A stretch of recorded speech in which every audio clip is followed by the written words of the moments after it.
وصحبه أجمعين. اللهم اهدنا اهدنا طريق طريق المستقيم المستقيم طريق الأتقياء والصالحين والصالحين. اللهم اهدنا اللهم اهدنا طريق طريق المستقيم طريق المستقيم البدلاء على والقانتين والفائزين. اللهم صل صل وسلم على وسلم على محمد محمد وآله وصحبه وصحبه أجمعين أجمعين.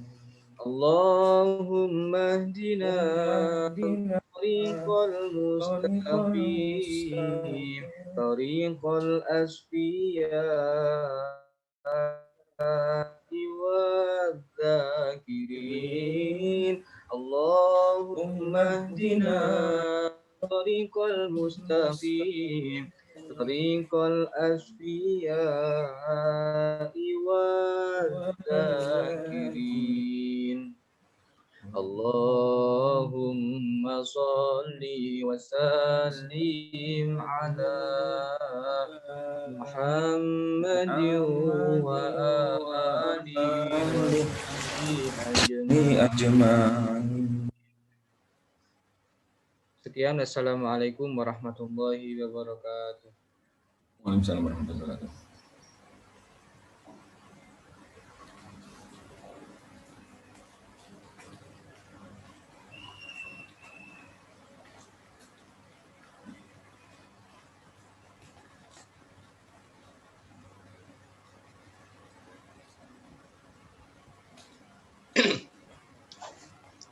Baik, terima kasih kami sampaikan.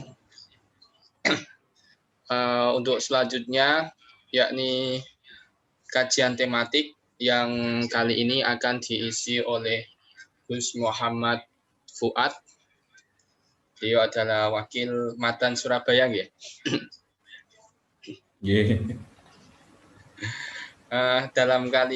Dalam kajian sore hari ini bertema yakni pentingnya kaderisasi dalam organisasi.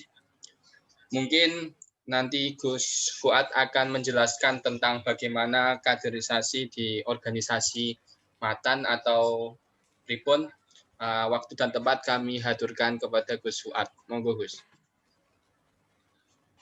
Assalamualaikum warahmatullahi wabarakatuh. Waalaikumsalam. Bismillahi al-awalu bila ibtida wal akhiru bila intiha jami'u sifatil kibriya iwarya wassalatu wassalamu ala qutbil anbiya sayyidi ahli sofa wal wafa sayyidina Muhammadin sallallahu alaihi wasallam wa ala alihi madamatil ardi was sama wa ashabihil kurma' mabad. Yang kami hormati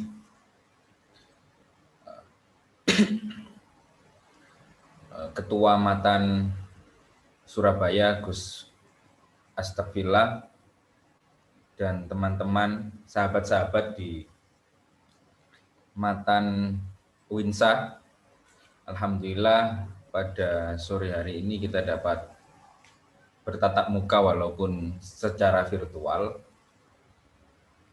Mudah-mudahan pertemuan kita kali ini akan menambah wawasan kita, menambah keilmuan kita, terutama saya secara pribadi dan teman-teman dan sahabat-sahabat. Sebelum saya mulai, mungkin ya sedikit cerita, saya bukan menggurui panjenengan santen, panjenengan sahabat-sahabat semua ini sudah kuliah, mungkin ada yang sudah semester akhir, bahkan sudah ada yang lulus. Sebelum saya mulai, marilah kita kirim Fatihah kepada Muassis Nahdlatul Ulama dan Jam'iyah li Thariqah Al-Mu'tabar An-Nahdiyah.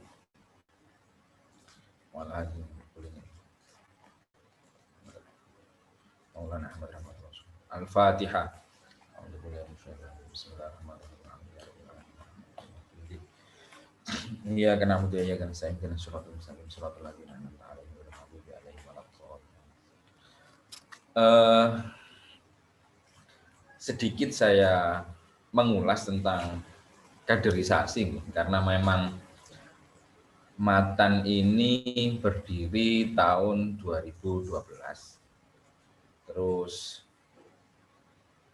Matan ini adalah salah satu, kalau saya boleh bilang, banyak teman-teman kalau Matan itu adalah badan otonom dari Jatman. Tapi kalau mungkin menurut pendapat saya, Matan ini adalah salah satu sayap dakwah dari Jatman. Atau kalau jenengan lihat di Ansor, itu Ansor punya yang namanya Rijalul Ansor, Ansor punya yang namanya Banser di Badan Otonom NU itu, terus di Badan Otonom NU yang lain seperti IPENU dan IPPNU itu punya CBP kalau nggak salah itu, dan lain sebagainya. Di Jatman, Jamiah Ahli Thoriqah Al-Mu'tabarah An-Nahdiyah, ini punya wadah dikhususkan untuk para mahasiswa yang namanya Matan, yaitu mahasiswa Ahli Thoriqah Al-Mu'tabarah An-Nahdiyah. Nama ini dulu saya dengar pas waktu itu tahun 2012 di dalam Habib Lutfi, pas waktu itu saya ngaji puasa di Pekalongan. Jadi struktur dari NU kalau kita lihat dari segi struktural, bahwasanya Matan ini posisinya sama dengan Banser, sama dengan Rijalul Ansor di Badan Otonom Ansor. Kalau di IPENU punya nama CBP kalau nggak salah di bidang pengamanan. Di Jatman punya yang namanya Matan. Nah, sebelum saya masuk ke Matan tentang sistem kaderisasi di Matan itu ada yang namanya suluk. Nah, saya bicara sedikit tentang kaderisasi berarti di dalam NU. Kalau di NU itu sistem kaderisasinya ada 5 macam yang dituangkan di keputusan Muktamar tahun 2015 di Jombang, itu bahwasanya sistem kaderisasi di Nahdlatul Ulama rumah kalau badan hukumnya Jatman dan Matan itu berarti ikut NU, badan hukum perkumpulan. Jadi di NU, yang di NU-nya ini itu mempunyai 5 kaderisasi, 5 sistem kaderisasi. Jadi di NU itu banyak sistem kaderisasi. Belum nanti salah satunya disebutkan di amanat Muktamar, yaitu kaderisasi di badan otonom. Kalau Matan punya yang namanya Sultan gitu tadi. Nah, di NU sendiri itu ada 5. Yang pertama yaitu kaderisasi secara struktural. Kaderisasi struktural di NU ini dituangkan di dalam kaderisasi yang namanya menjadi MKNU, Madrasah Kader Nahdlatul Ulama. Memang ini kegiatan ini sebelum pandemi COVID-19 masif sekali, sampai jumlah cabang yang dikunjungi untuk sistem MKNU ini sudah sangat dari provinsi itu sudah tembus 30-an di sistem kaderisasi di MKNU. Nah, ini untuk yang struktural, maka diharapkan nanti ketika muktamar yang akan datang, NU mengharapkan setiap pengurus di jajaran pengurusan harian ataupun nanti di lembaga itu mempunyai sertifikat atau mempunyai pernah mengikuti pelatihan, pernah mengikuti kaderisasi di dalam NU. Maka di situ kalau di MKNU di sana difasilitasi sama PBNU itu nomor sertifikat yang nomor tersebut itu terhubung langsung secara server di PBNU. Jadi tidak bisa dimanipulasi seperti itu. Dan sistem kaderisasi di MKNU itu pun ada syarat dan prasyaratnya. Salah satunya harus 3 hari. Terus materinya juga sudah tersusun. Itu yang pertama. Kaderisasi di NU yang pertama yaitu MKNU. Terus kaderisasi yang kedua yaitu kaderisasi keulamaan PPWK. Untuk yang kaderisasi MKNU itu memang langsung tanggung jawabnya langsung di PBNU, diambil atau penanggung jawabnya yaitu Wasekjen PBNU Pak Husnul Huda. Terus kaderisasi keulamaan PPWK ini memang belum terlalu jalan memang di NU, cuma beberapa kali dilakukan dan penanggung jawabnya untuk PPWK ini kaderisasi keulamaan ini langsung ke Khatib Am Kiai Haji Yahya Khalil Stakuf. Terus ada lagi kaderisasi penggerak atau yang mungkin masyhur sebelum sistem kaderisasi di NU ini dibentuk, ada sistem kaderisasi yang dulu masyhur namanya PKPNU, yaitu kaderisasi penggerak, yang mana di tahun 2015 di Muktamar NU Jombang terus terpilah-pilah menjadi 5 kaderisasi ini. Memang kaderisasi awal ini adalah PKPNU yang dulu sukses dimotori oleh lembaga takmir masjid. Dulu masyhur dengan istilah kader penggerak masjid. Terus kaderisasi seperti itu dilakukan, penggagasnya salah satu yakni Yai As'ad Ali. Sekarang di keputusan Muktamar 2015 penanggung jawabnya yaitu Yai Manan Abdul Ghani, salah satu ketua PBNU yang membidangi tentang dakwah dan kemasjidan. Kaderisasi yang selanjutnya yaitu kaderisasi fungsional. Nah, ini kaderisasi yang diserahkan kepada badan otonom di dalam Nahdlatul Ulama.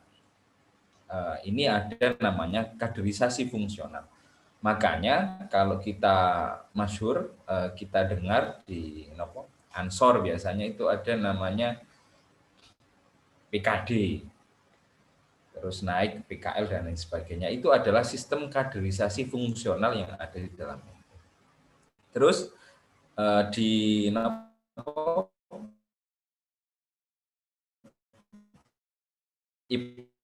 penuh mungkin makes yang namanya suluk. Nah, dulu tahun 2000 saya agak lupa itu, saya ikut di Semarang pertama kali diadakan suluk di Mayarham, pengasuhnya baru saja meninggal, Yai Masroni. Al-Fatihah.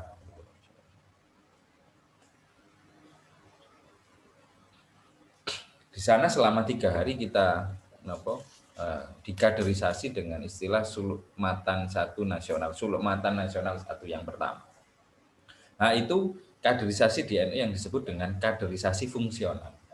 Terus yang kelima, yang terakhir yaitu kaderisasi di NU yang profesional. Ada istilah kaderisasi yang profesional di dalam Nahdlatul Ulama. Ini yang biasanya disebut dengan KKPNU, kaderisasi profesional KKPNU.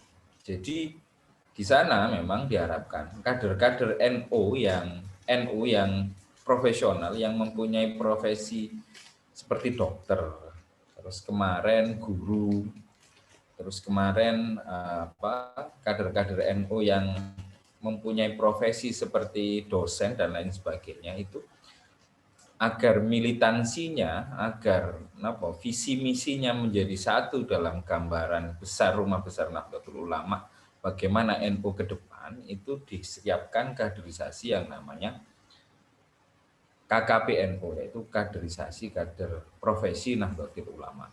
Jadi ada 5 sistem kaderisasi di dalam Jam'iyah Nahdlatul Ulama. Lah, masuk ke kaderisasi fungsional. Jadi di Matan itu ada yang namanya suluk 1. Niki sampun suluk sedanten apa dereng nih? Kalau di kaderisasi seperti MKNO harus pernah ikut PKPNO seperti itu. Jadi ada syaratnya untuk agar supaya nanti di sisi lain ada ancaman kalau orang belum pernah ikut MKNO maka tidak boleh nanti menjabat di jabatan struktural. Itu ada konsekuensinya. Jadi kalau sudah mengikuti kaderisasi seperti itu, DNO harus kalau yang tadi MKNU untuk struktural, yang lainnya kalau jenengan mau jadi ketua Ansor seumpama harus mengikuti PKL tingkat PAC dan lain sebagainya. Kalau di Matan itu ada namanya suluk Matan 1, suluk Matan 2 dan suluk Matan 3. Gambaran yang saya dapat dari ketika kami suluk Matan 1 dulu, itu nanti ada 3 jenjang, yaitu suluk Matan 1, suluk Matan 2, dan suluk Matan 3. Allahumma yarham dulu ketua Matan, Yai Pak Hamdani Muin, Allahumma yarham, Al-Fatihah. Yai Hamdani Muin dulu memaparkan saking inginnya nanti, karena sistem kaderisasi nanti itu memang diarahkan kepada satu tujuan dari pendirian organisasi tersebut, visi misi yang akan diemban dari organisasi tersebut. Jadi seperti apa yang diharapkan untuk kader-kader Matan yang akan datang dan lain sebagainya.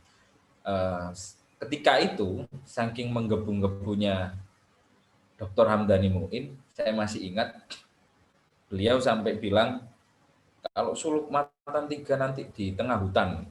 Karena mungkin gambaran beliau amanah dari Rois Am Jam'iyah Ahli Thoriqah Al-Mu'tabaroh An-Nahdiyah, kalau bisa nanti Matan ini menjadi mursyid yang cendekiawan, bukan hanya sekedar mursyid yang kealiman akan agamanya saja, tapi juga mursyid yang mungkin nanti teknokrat, mursyid seperti kalau di Mesir itu ada namanya Syekh Yusri, itu juga mursyid Thoriqah, juga beliau adalah dokter, juga dokter. Terus Syekh Hisham Al-Ka'bani. Syekh Hisham Ka'bani itu dokter juga mursyid Thoriqah, Naksabandi Haqqon, dan lain sebagainya. Itu yang diharapkan oleh Rois Am Jam'iyah Ahli Thoriqah Al-Mu'tabaroh An-Nahdiyah. Disitulah pentingnya akan nanti kaderisasi di Matan, mulai dari nanti dari tingkat PK, yaitu pengurus komisariat, sampai pengurus cabang, sampai pengurus wilayah, mungkin sampai pengurus pusat. Kaderisasi yang terstruktur seperti itu. Perlu kita ketahui bahwasanya tujuan dari Matan, Asasul Khamsah dari Matan, ini tadi saya catat. Jadi Matan itu mempunyai 5 asas yang disebut biasanya dengan Asasul Khamsah, yaitu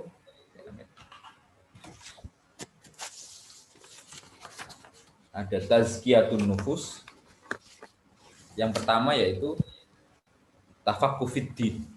Diharapkan nanti kader-kader Matan ini adalah selain semangat pergerakan yang didasarkan pada pengasahan kemampuan ketajaman intelektual, para anggota Matan juga diupayakan untuk menguatkan sumber daya manusia seutuhnya, yaitu dari tafaqquh fiddin, kuat dalam hal segi agamanya dan lain sebagainya. Itu adalah asas khamsah, 5 pondasi dari Matan yang digagas.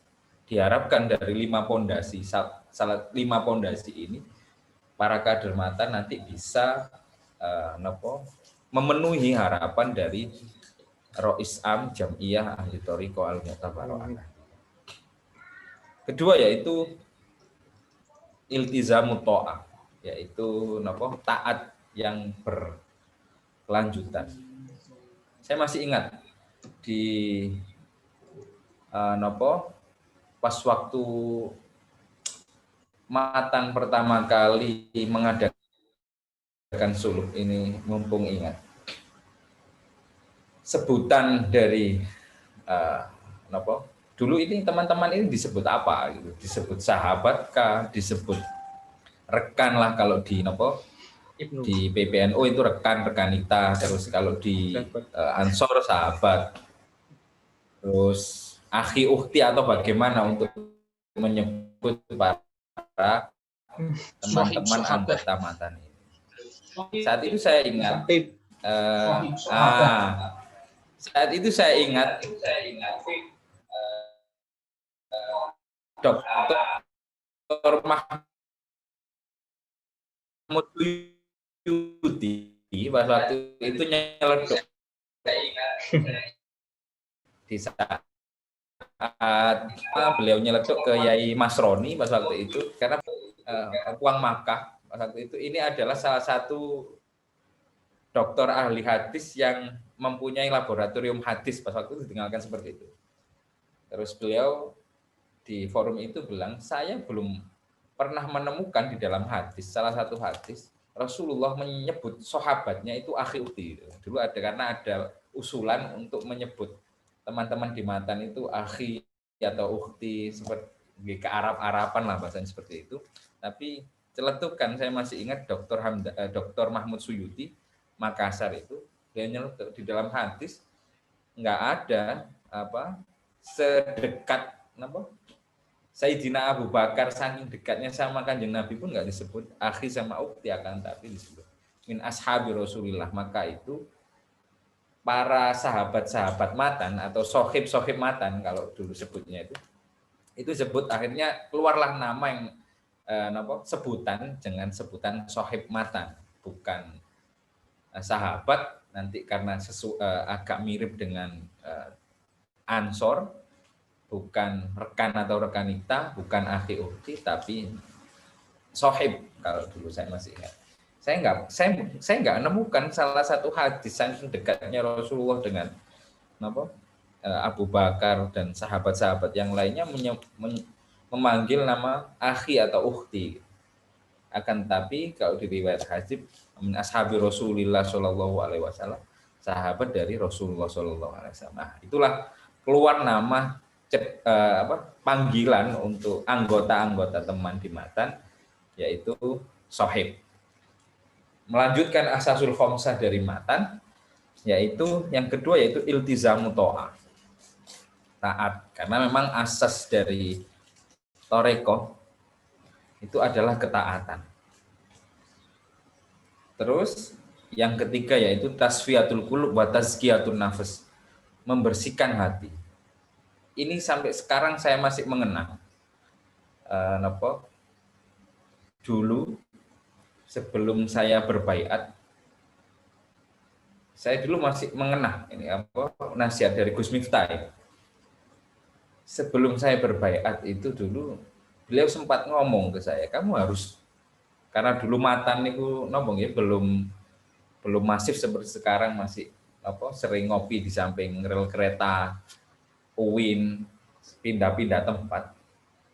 Dulu itu saya mau berbaiat Thariqah kepada salah satu mursyid, terus karena kecenderungan hati ini bingung-bingung, pindah lagi, terus saya masih ingat nasihat beliau, awakmu lah nek bahasa Indonesianya seperti ini, kamu kalau pengen mencari mursyid itu kamu harus bisa melihat beliau adalah dari sisi manusia beliau.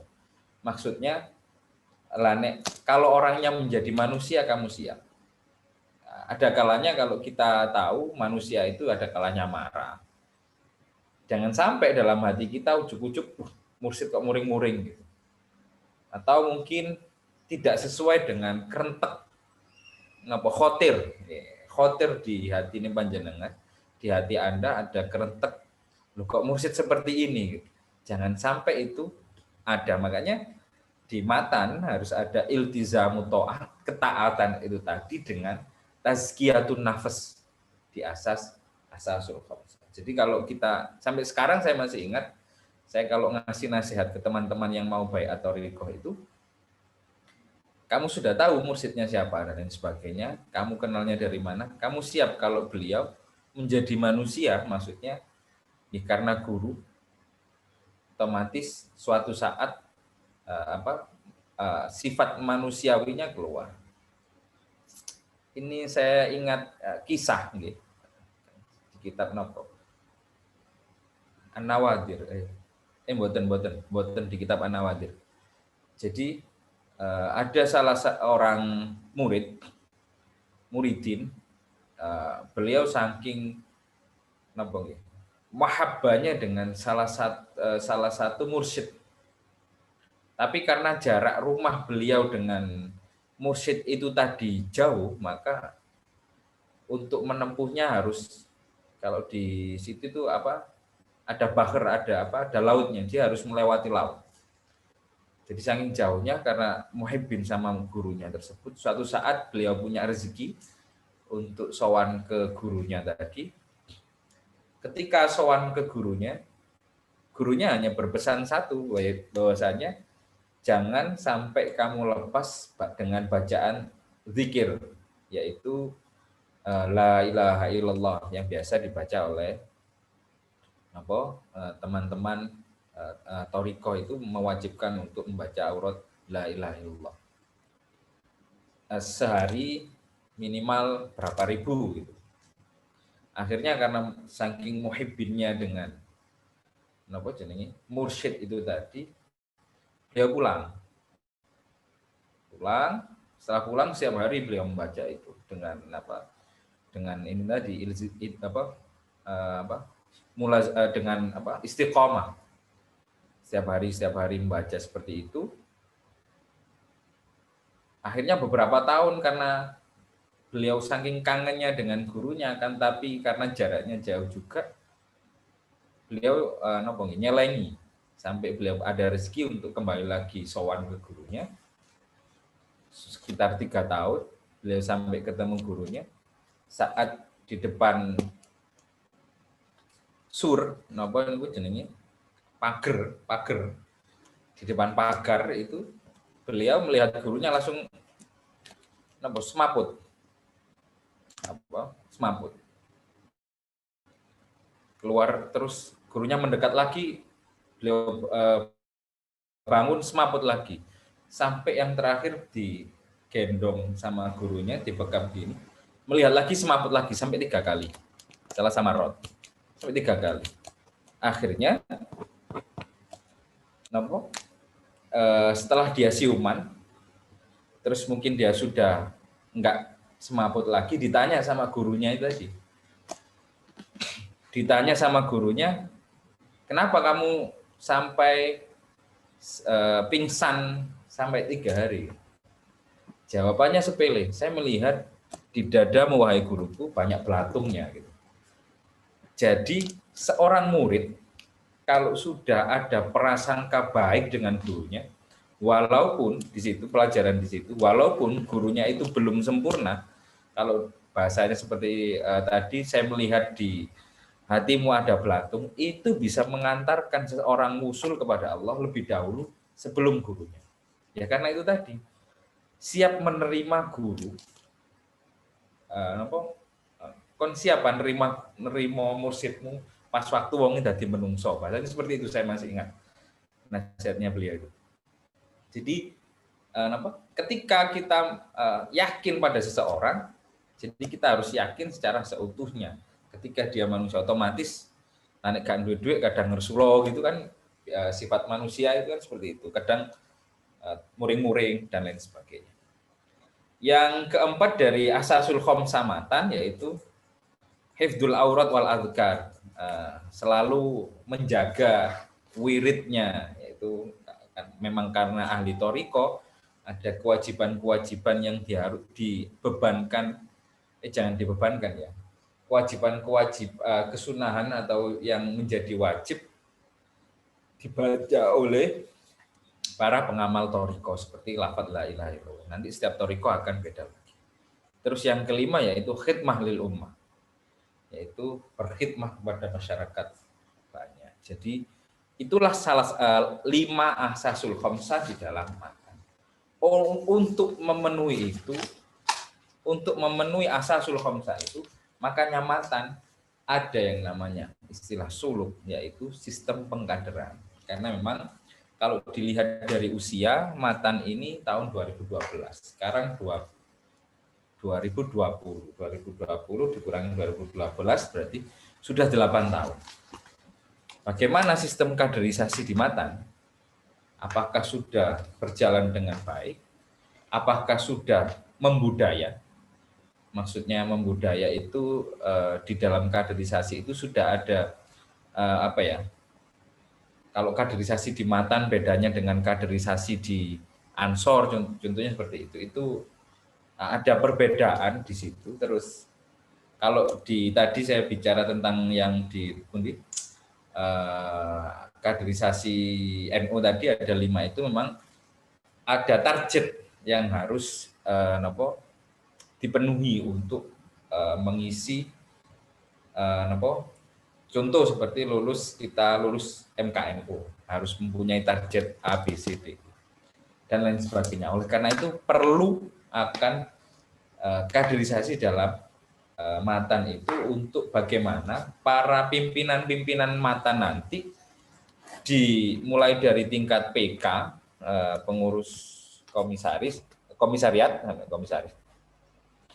terus pengurus cabang, supaya 5 ahsasul khamsah, visi misi yang dibebankan kepada matan serta amanah dari Rois Am Jam'iyah Ahli Thoriqah Al-Mu'tabaroh An-Nahdiyah ini menjadi sesuai dengan arahan-arahan dan ahsasul khamsah yang telah dibangun oleh matan tersebut.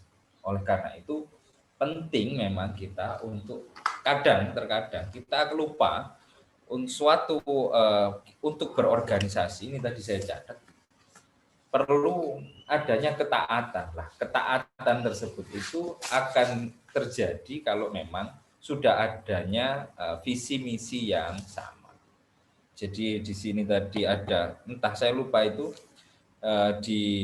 ketika dulu saya mondok di Denanyar, Yai Wazir Ali dulu sering, karena pas waktu ngelantik saya jadi ketua OSIS pas waktu itu, saya ingat pesan beliau, la islama illa bi jama'atin wala jama'ata illa bi imarotin wala imarota illa bi ta'atin wala ta'ata illa bi sam'in. Jadi terus teks yang lain kalau nggak salah dulu beliau sebut itu asar dari Sayyidina Umar. Terus di teks yang lain wala ta'ata illa lito'ah atau illa limaksiatil kholiq. Jadi tidak ada ketaatan kalau dia bermaksiat kepada kholiq. Jadi tidak ada organisasi jamaah illa bito'ah kecuali dengan ketaatan. Oleh karena itu perlunya ada persamaan visi misi supaya jadi taat. La jama'ata illa bil imarah, ngapunten. La jamaah tidak ada organisasi illa bil imarah, kepemimpinan. Nah, kepemimpinan itu bisa bisa terwujud wala imarota illa bito'ah. Jadi kalau kepemimpinan itu bisa terwujud karena ada ketaatan antara bawahan dengan atasan. Adanya garis komando, adanya garis koordinasi dan lain sebagainya. Wala ta'ata illa bisam'in. Tidak ada ketaatan kecuali dengan bisami'na wa atokna, biasanya seperti itu. Jadi satu visi misi. Seumpama kereta itu di antara kereta yang depan dengan gerbong yang depan dengan gerbong yang belakang itu satu misi. Dia akan jalannya jadi satu. Akan tapi kalau berbeda karena apa? Karena ada ikatan itu tadi antar setiap gerbong. Berbeda dengan kita kalau mengendarai 5 mobil. Ini ada kereta, terus kenapa? Kereta itu 5 gerbongnya ada 5, terus ada mobil, terus mobilnya juga ada 5, berbaris-baris, maka lebih lurus yang kereta ini. Karena apa? Karena ada ikatan, ada apa? Ada tali yang menyambungkan itu. Tali itu yang disebut dengan ketaatan. Tali itu yang disebut dengan bisam'in itu tadi. Sedangkan kalau mobil 5 sama-sama 5 terus berjejer bareng mau ke satu tujuan, walaupun ke satu tujuan akan tetapi dia tidak bisa tidak bisa bareng seperti kereta itu tadi. Bisa mungkin dia lewat sana, lewat sini dan sebagainya. Atau mungkin salip-salipan. Kalau secara kereta itu tadi, maka yang jelas gerbong yang paling depan akan sampai duluan. Itu biasanya memang di organisasi seperti itu. Yang diharapkan adalah seperti kereta itu tadi, jadi satu visi misi, juga satu tujuan, juga taat. Bukan satu visi misi, satu tujuan, akan tetapi pemikirannya berbeda-beda. Jadi, kalau saya pengen, contoh tadi, saya pengen ke Jakarta seumpama. Kalau sepeda mobil pokoknya sampai Jakarta ya, ada yang naik tol, ada yang naik bawah dan sebagainya. Kalau kereta otomatis dia akan satu komando, satu suara. Itu mungkin yang singkat yang bisa kami berikan. Mungkin nanti kita lanjut diskusi, monggo. Mas Alvin.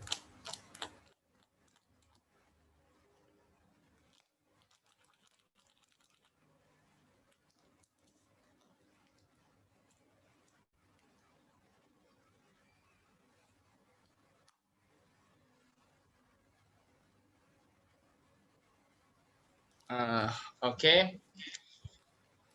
Baik. Untuk selanjutnya ya ini sesi diskusi. Mungkin dari teman-teman ada yang ingin ditanyakan agar diskusinya berjalan dengan lancar. Mungkin kalau nggak ada, saya ingin bertanya sendiri. Nah, sambil menunggu teman-teman memikirkan pertanyaan. Saya kemarin waktu ke Semarang, saya sempat ditanya oleh Ketua Matan UNES Semarang, itu gini, Mas, kaderisasi di Matan gimana ya kok? Kayak nggak jelas begitu katanya Ketua Matan UNES begitu. Nah, yang ingin saya tanyakan, sejauh ini kaderisasi di Matan itu sudah berjalan seperti apa gitu?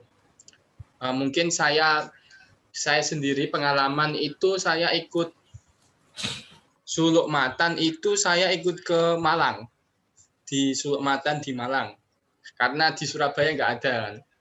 Jadi saya ikut Suluk Matan itu di Malang kemarin tahun 2018. Ya, begitu. Kemudian tadi kan katanya dimulai dari Suluk. Tapi kok kenyataannya ada Taman Sufi Ta'aruf Matan itu. Itu apakah bagian dari kaderisasi pengkaderan di Matan begitu?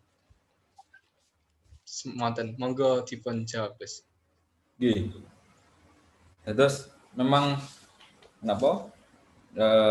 sistem kaderisasi di Matan sesuai dengan rapat Matan di Muktamar Jatman Pekalongan tahun pinten iku survei. 17. Yang kemarin ya 2017 yang didatangi Pak Presiden itu, karena memang Matan ini adalah organisasi yang baru untuk untuk menimbulkan atau untuk untuk mengaplikasikan budaya organisasi yang memang organisasi ini adalah organisasi Toriko, terus organisasi Toriko, selain organisasi Toriko juga ini adalah organisasi kemahasiswaan yang mana mahasiswa itu dituntut untuk menjadi orang yang cendekia, jadi diharapkan orang matan itu untuk menjadi cendekiawan yang bertoriko, untuk menimbulkan atau untuk menjadikan organisasi ini, budaya organisasi ini adalah diisi oleh orang-orang yang agamanya kuat atau torikohnya kuat, juga intelektualnya kuat. Butuh yang namanya rancangan-rancangan organisasi, butuh yang namanya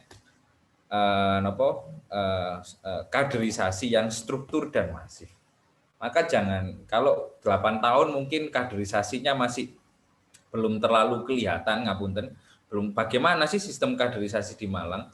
Kok kadang memang materinya sama terus isinya beda. Di kaderisasi yang sudah mulai terstruktur pun di dalam organisasi yang besar seperti NU, itu pun mulai terstruktur 2015. Jadi memang untuk menjadi organisasi ini, organisasi yang berbudaya, mempunyai budaya intelektualnya, mempunyai budaya keilmuannya, dan itu memang butuh akan proses. Dan setiap daerah itu berbeda-beda. Maka memang untuk menuju angka atau menuju perfect lah, itu memang masih butuh jalan, masih butuh masukan, masih butuh perjuangan untuk katakanlah nanti berarti bukan uji coba kan, tetapi memang kebutuhannya sekarang bagaimana untuk mendorong mahasiswa ini ke arah yang diharapkan asasul khamsah sama diharapkan oleh Rois Am Jamiyah Ahli Thoriqah Al-Mu'tabaroh. Memang butuh proses untuk itu, memang enggak sebentar, butuh proses yang agak lama. Terus yang kedua masalah Taman Sufi. Taman Sufi lah nek teng NU niku ibaratnya tahlilan Mbak Yasin, Mas. Jadi di sana kalau jenengan tahlilan yasinan di orang-orang NU niku di grassroots, di bawah, yasin tahlil terus baca ada biasanya mau itu untuk menambahi keilmuan masing-masing. Jadi bukan kita terpaku di setelah kaderisasi selesai, bukan, akan tetapi butuh yang namanya upgrading, mengupgrade masing-masing anggota dari matan itu. Jadi memang antara Taman Sufi itu adalah ibaratnya jenengan wiritan itu, Taman Sufi itu khususiyai, kaderisasi matan itu torika bai'ati, nonton bahasanya bisa diambil kesimpulan seperti itu. Maka memang butuh sistem istilah bai'at pun, istilah bai'at pun yang saya tahu itu biasanya juga hanya ada di torikoh, biasanya seperti itu. Mulai sekarang banyak di bai'at di pengkaderan. Mungkin karena kekurangan saya dalam hal literasi, saya mungkin tahu dulu awal itu bai'at ini sistem di dalam torikoh yang sekarang masif dipakai orang-orang untuk di bai'at, katakanlah di bai'at suatu organisasi dan lain sebagainya. Kalau dulu istilah perjanjian, mungkin istilah bai'at itu mungkin gembar-gembornya masih baru. Jadi di torikoh pun awal itu memang harus ada bai'at. Terus yang pertama, terus yang kedua, untuk menuju ke arah kaderisasi yang bagus di matan pun di torikoh di Indonesia nih versi Jamiyah Ahli Thoriqah Al-Mu'tabaroh Nahdiyah itu yang Mu'tabaroh 45 kalau tidak salah. 45 itu pun 43, 44 sama 45.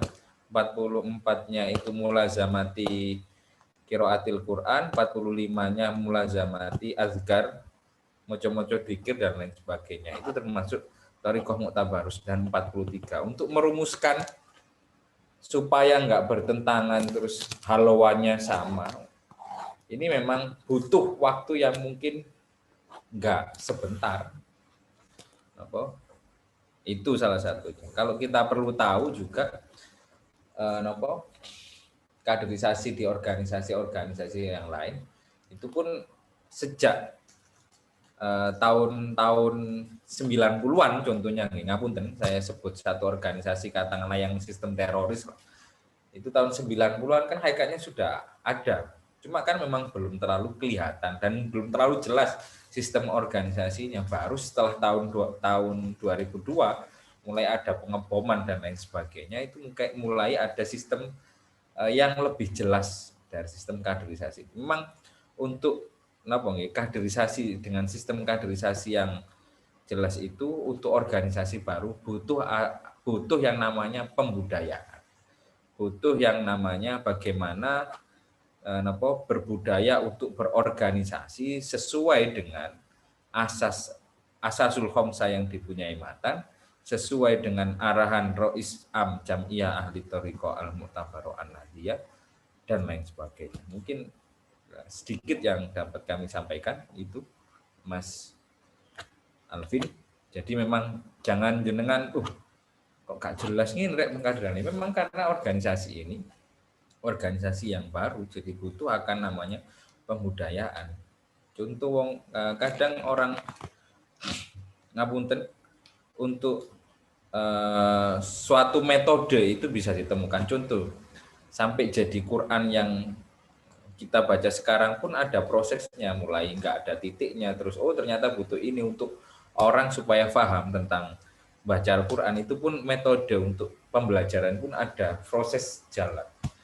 Mungkin karena matan memang masih 8 tahun, mungkin nanti saat 20 tahun karena petanya sudah jelas, karena rutenya sudah jelas, dalam artian berarti selama 8 tahun ini kita dapat apa yang nantinya itu dituangkan dalam ADART, kekurangan dan kelebihan selama 8 tahun itu di muktamar yang akan datang akan menjadi satu rumusan yang sangat baik dalam sistem kaderisasi, atau mungkin berapa tahun lagi. Jadi memang ada proses yang harus kita lakui. Untuk jadi mursyid pun ini masih kaderisasi di matan, belum lagi kaderisasi di Thariqah. Untuk orang baiat pun juga ada. Contoh ya, ngapunten di Qadir Naksabandi itu sampai ada berapa kali itu 7 kali di baiat. Itu pun kalau sudah selesai 1, 2, 3, 4 itu pun juga nggak langsung ujuk-ujuk 7 kali baiat akan, tapi ada proses sampai puncaknya jadi seperti itu. Jadi untuk apalagi kalau gambaran Rois Am untuk jadi mursyid, wong mursyid juga ahli. Kita bayangkan mawon jenengan coba bayangkan Mas Alvin dari Syekh Yusri itu gimana sulitnya kayak kudu maca kitab piro gitu maca. Nah, itu kan butuh proses ngapunten. Butuh pembiasaan dan lain sebagainya. Itu proses untuk mengacu ke sana, kan keinginan Rois Am seperti itu. Jadi selain cendekiawan jika dia juga ahli dalam hal agama ataupun ahli thariqah tadi. Mungkin itu gambarannya, Mas. Matur suwun. Mungkin kalau bisa saya garis bawah itu yang penting saat ini adalah istiqomah, ikut berjuang berdakwah di matan, ngoten lah nggih. Nggih, salah satunya itu. Kados ngenten, kados jenengan dulu kalau saya dulu diajari fa'ala yaqulu amsila ala tasrifiyah, fa'ala yaqulu fa'alan wa fa'alan. Gunane opo sih? Kan gitu ya, ngapunten. Saya dulu kecil pas waktu MI nggih diajari gunane opo ngaji. Maksudnya kan soalnya saya masih kecil belum tahu gunanya apa. Kadang seperti itu memang mungkin Rois Am itu inginnya besar, jadi kendala di kita kadang kekurangan gimana merumuskan seorang Mas Alvin iso dadi seperti Syekh Yusri itu gimana caranya gitu. Seorang mahasiswa yang aktif di matan jadi seperti Syekh Hisham Ka'bani contohnya dan lain sebagainya. Karena memang banyak saya lihat di mursid Thariqah di luar negeri itu, selain beliau mursid Thariqah juga ada yang dokter, terus ada yang ahli dalam arsitektur dan lain sebagainya. Itu yang diharapkan dari Islam seperti itu. Oke. Oke. Kalau saya sendiri sih ya sudah memaklumi sih, karena itu tadi butuh proses. Tapi kadang itu yang kita rekrut itu kan, kita rekrut mau ikut matan, tapi mereka bingung. Maksudnya kayak mengeluh gitulah, kaderisasinya kok nggak jelas itu. Nah, maka itu yang menjadi tantangan kita waktu merekrut untuk masuk ke dalam matan begitu. Mungkin ada tambahan semacam masukan atau motivasi buat kita untuk maba-maba yang akan bergabung di matan gitu. Monggo. Nggih. Normale saya dulu masih ingat dulu awal sampai mengenalkan matan itu sampai tunggu di UNER, terus di Astagfirullah, MER, terus UIN, itu sampai sering ngopi, sering diskusi. Ya, intinya gini, pertama yang harus kadang kalau orang sudah tahu nggih, yang diharapkan terus ini jero kegiatannya apa gitu, kegiatan yang di dalam niku nopo. Itu yang tadi istilahnya taman sufi itu tadi, kajian-kajian itu harus diperbanyak. Jadi taman-taman sufi, kegiatan-kegiatan taman itu harus selain di istiqomai juga mungkin kalau bisa agak lebih sering, karena memang di situ nanti teman-teman akan belajar. Contoh biasanya Gus Al-Jawi, Gus Yardo. Ya Yardo, oke. Nah, ya Yardo ngisi kajian-kajian, terus pendalaman materi itu menarik di situ yang harus diperbanyak. Dulu saya masih ingat awal-awal dulu di Matan itu ada anak UNER jurusan fisika murni. Jadi dia jurusannya fisika murni. Ini namanya Mas Samsudin. Sekarang di Jombang orang.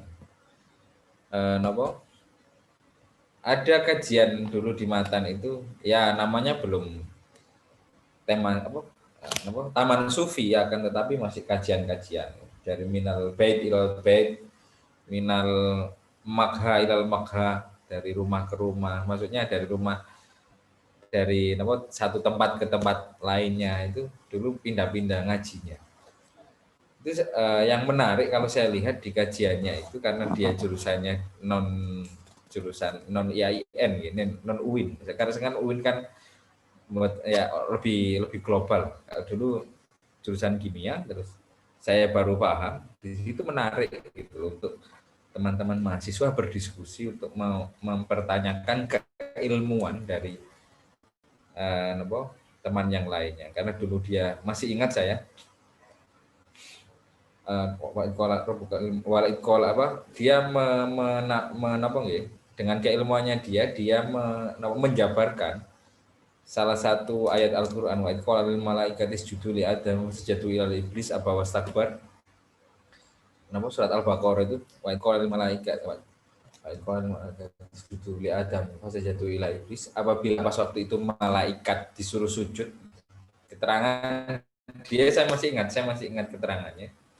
Apabila kamu diminta sujud, para malaikat itu rabbuka lil malaikati isjudu, apabila malaikat-malaikat itu disuruh sujud, fasajadu ila iblis. Malaikat-malaikat itu sujud kecuali iblis. Itu dulu kajian ya, saya bahas kajian yang saya ingat dulu. Malaikat-malaikat itu sujud kecuali iblis. Berarti iblis adalah bagian dari malaikat gitu. Contoh semua anak IAIN sujud, anak UIN ya, semua anak UIN sujud, tidak sujud kecuali Fulan. Berarti Fulan adalah bagian dari apa IAIN anak UIN itu tersebut. Semua mahasiswa UIN bahasanya berpuasa, tidak berpuasa kecuali Fulan. Berarti Fulan adalah bagian dari mahasiswa UIN. Sama halnya pas waktu itu dia menerangkan wa qala lil malaikati isjudu, saat itu Tuhan menyuruh malaikat sujud, tidak sujud kecuali iblis, maka iblis adalah bagian dari malaikat itu tersebut, wastakbar dan lain sebagainya lah. Dia menerangkan dari sisi kimia, karena pas waktu itu iblis atau setan itu iblis itu terbuat dari api, maka nggak mungkin nanti kalau dibakar di neraka. Jadi dia menerangkan bahwasanya di dalam bahasanya cahaya, kalau dia meringkat dulu, saya agak lupa ingat itu. Jadi kalau gesekan, kalau itu nanti panas, kalau yang buruk itu jadi api, yang bagus itu jadi cahaya. Itu salah satu yang menarik kajian-kajian seperti itu, kajian-kajian antar keilmuan, bukan hanya dikaji dari segi agama saja, tapi juga dikaji dari keilmuan-keilmuan yang lain. Itu sangat menarik sekali apabila nanti taman sufi diisi seperti itu. Otomatis selain para nanti kader matan diminta maju, itu dia harus menyiapkan, otomatis keilmuannya harus di upgrade, terus di situ dia juga akan ditanya dan lain sebagainya. Itu menarik. Jadi keilmuannya dia dapat, nanti di materi untuk keagamaannya bisa ikut ngaji dia ya. Itu mungkin yang dulu kenangan yang bisa saya sampaikan saat awal-awal matan dulu.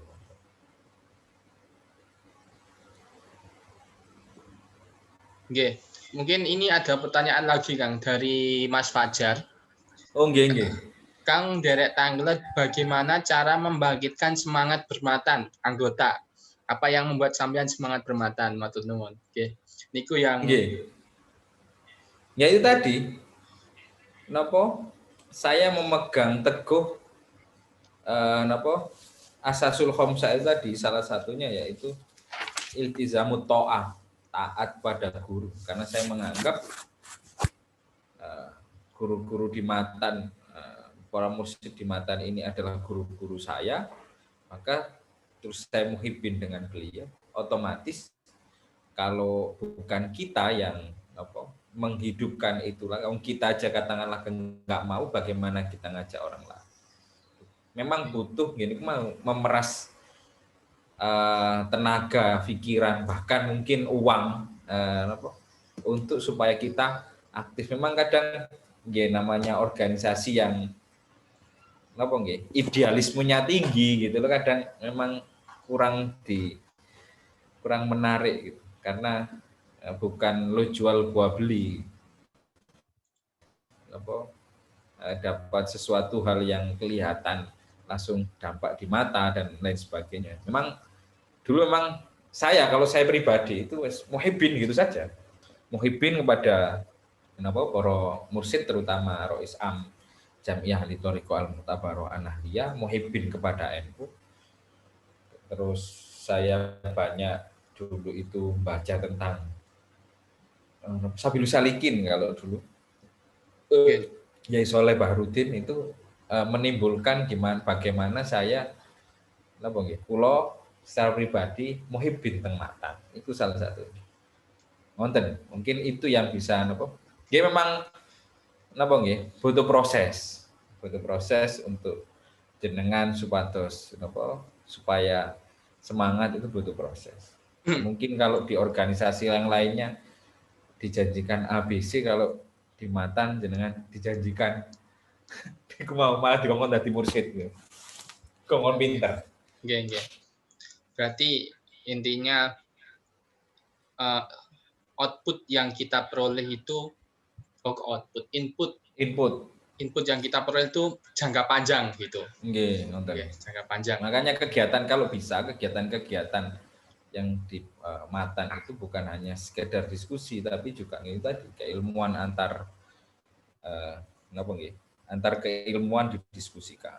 Katakanlah Oke. saat niki Mas Alvin jurusannya pendidikan soalnya otomatis nanti presentasi sekarang Mas Alvin pendidikan, besok matematik gitu. Dan itu semua kalau bisa dicarikan arahnya ke nopo katakanlah ke agama lah seumpama atau mungkin ke tadi dasar ketarikawan kan berarti agama tadi. Gimana? Disambung-sambung ke. Kalau dalam istilah UIN itu Twin Tower, integrasi keilmuan. Integrasi keilmuan, Twin Tower kayak Malaysia, Mas. Nggih. Nggih. Mungkin kalau ada yang mau ditanyakan lagi Kang Ahmad Fajar, mungkin kurang puas atau bagaimana, monggo.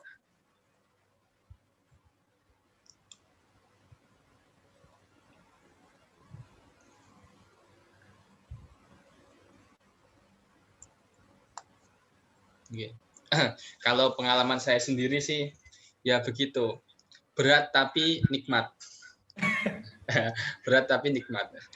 Nggih. Napa nggih? Nggih napa? Teng matan niku nggih wonten niku. Nggih niku lah. Kadang kita nggak merasakan nggak ketok moto ngono lho napa? Keberkahan itu kadang nggak kelihatan mata gitu. Makanya napa? Nggih, kadang saya nggih ngapunten. Saya di Sidoarjo ini dados sekretaris Pergunu Persatuan Guru NU nggih. Kadang saya ngomong ke ketua nggih ngenten iki kalau bukan karena gurunya tapi karena barokah matan gitu. Saya masih ingat napa? Karena saya memang belajar organisasi pertama dengan matan. Ngoten. Oke. Monggo Kang Fajar kayaknya mau menambahi. Monggo. Iya, assalamualaikum. Waalaikumsalam. Gimana menyikapi kalau kita ini sebenarnya kan organisasi itu kan satu caranya kemana. Misal kalau kita itu sudah bersemangat umpamanya 1-2 dari sekian anggota itu hanya berapa sebagian kecil tok semangat. Bagaimana untuk membangkitkan yang lain gitu loh. Kok hanya di grup di retol gimana? Ono piro kan? Nggih, paham. Rata nih. Nggih, rata. Rata hampir di semua organisasi niku nggih ngonten niku. Napa ada yang semangat, ada yang boten.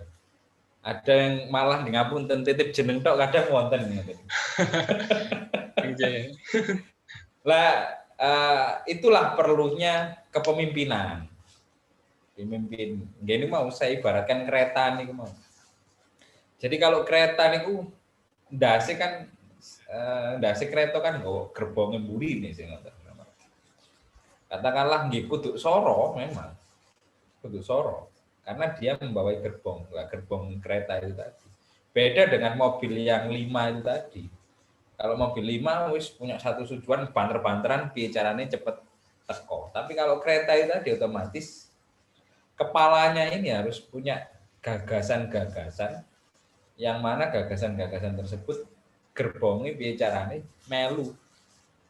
Gerbongnya carane piye carane juga aktif nimbrung di sana. Memang kebanyakan semua organisasi memang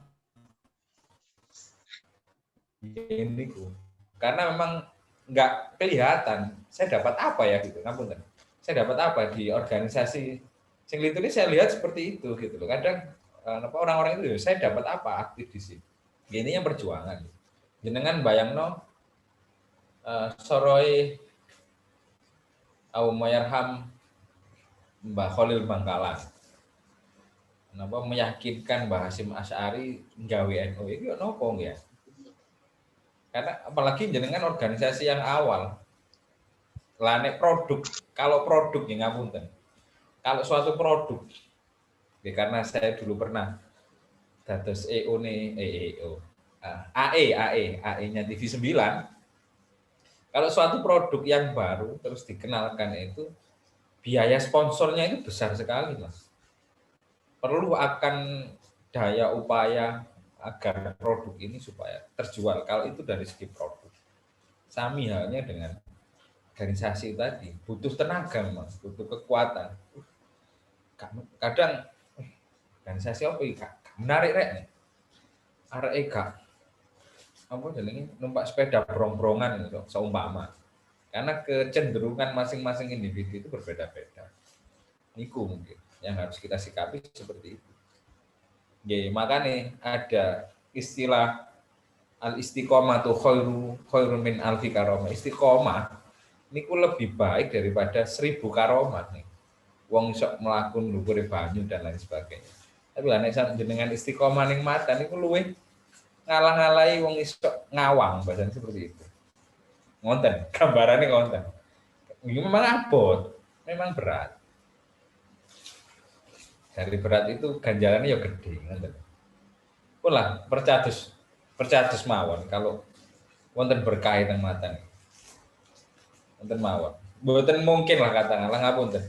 Mboten mungkin guru-guru mursyid, para mursyid-mursyidin teng Jatman itu mencelakakan jenengan staff, tapi mboten mungkin. Kalau tasih imut, ada salah satu teman saya dulu, lari ini pun suwe, maksudnya pun tua. Dia itu sering napa teng bundi teng dalemi Abah Habib niku mboten teng dalem, cuma teng kanggo sholawat. Orang istirahatnya di situ dan lain sebagainya. Terus wiritane juara. Wiritane juara. Saya pernah ngobrol kali dhek, memang akrab. Kang, sampean lho kok juara sih wiritan. Entar rekod jarang wiritan. Kadang guyone ngenten. Lho awak dhewe wis dibeat kok. Gak mungkin guru mursyid kuwi apa jerumus awak dhewe. Sekel beat awak dhewe kok bahasane. Ibaratnya aku numpak sepur ngono kok lan wis tutuk lah digugah sih lan tutuk katanya gitu. Jadi tapi jangan ditiru iku rodok males iku memang arek wis mau males anaknya mau males tapi penggawean ngono sampai pas waktu itu saya masih ingat umurnya sudah mau 40 tapi belum nikah. Jadi senengannya itu numpak sepeda ontel tidur di kangju sana terus di sini kok kayak gitu. Ya itu salah satu butuh istiqomah, butuh tenaga, butuh pikiran, butuh istiqomah. Bahkan tadi saya bilang kan, setelah ini gedek, ndase tengis kado isin nih bahasanya. Jadi seperti itu, mungkin seperti itu. Oke. Oke, mungkin itu mungkin yang saya garis bawahi ya. Terpenting adalah istiqomah di matan. Nah, pasti akan ada yang kita peroleh walaupun jangkanya panjang, pasti yakinlah itu pasti ada.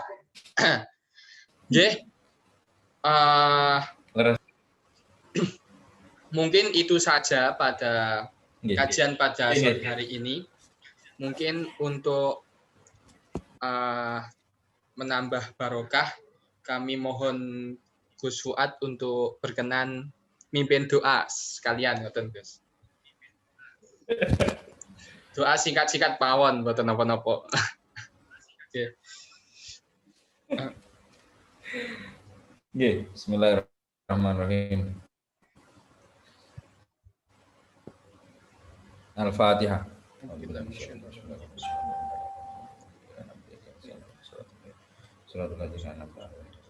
Bismillahirrahmanirrahim. Hamdan syakirin hamdan na'imin hamdan yu'afi ni'amah wa yukafi mazidah. Ya Rabbana lakal hamdu kama yanbaghi li jalalika wajhikal karim wa 'azimi sultanik. Allahumma sholli ala sayyidina Muhammadin fil awwalin wa sholli wa sallim wa barik ala sayyidina Muhammadin fil akhirin.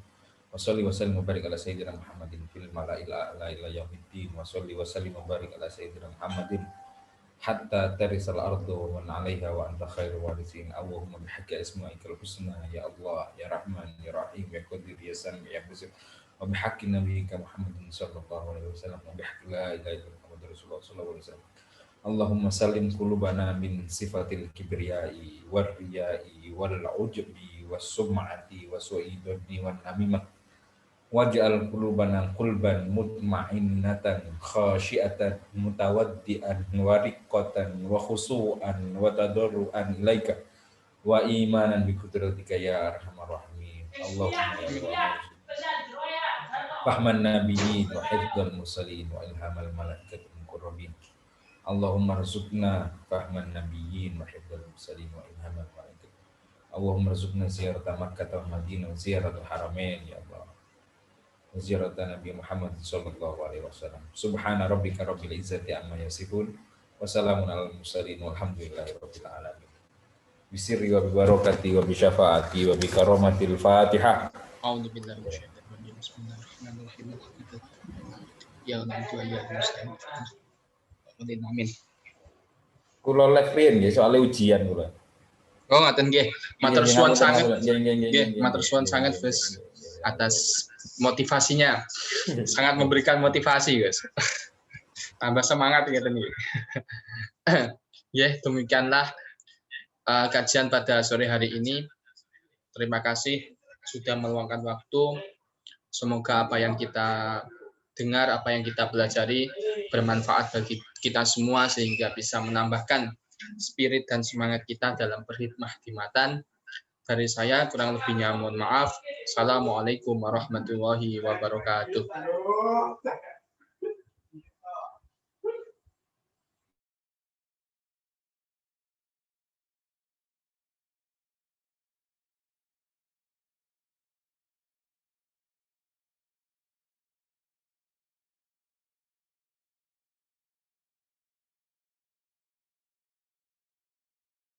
Ngapunten Kang, sampun selesai Kang Aan Hunaifi. Matur nuwun. Ngapunten lagi. Matur nuwun. Waalaikumsalam. Nggih, nggih. Benjing esuk awan dinten Jumat wonten kajian malih. Nggih, siap. Nggih. Saking pundi, Kang? Saking Gresik, Bu. Oh, Gresik nggih. Nggih. Jumat mangke sampun iki mau sampun sejam lebih.